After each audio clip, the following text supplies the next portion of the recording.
Hi there, financial fitness kiddos. Next, your assignment is to dig a little bit deeper into the 8 dimensions of wellness.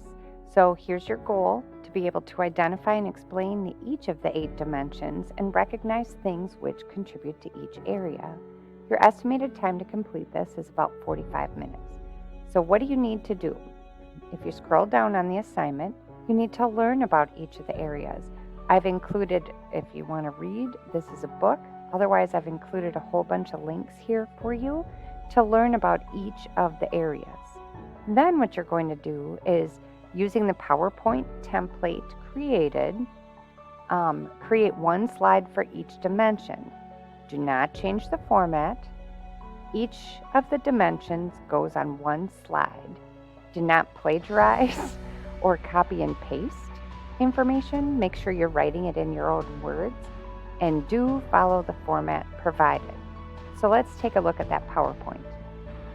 So here's the PowerPoint template for you. If you notice, the title slide, 8 Dimensions of Wellness. The next slide is the actual template.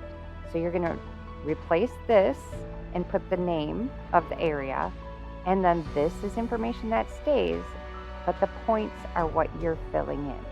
Okay? What should or could one do to strengthen the area? So now you're going to provide tips on what I can do or what someone should do to strengthen the area. So this is indicators. How do we know that they're strong in that area? This is what can they do to strengthen the area. And then I want you to include an image or a graphic that represents that area. So if you look here, I've done the occupational health one for you. You see everything that the template has. So from that point forward, there's 7 more.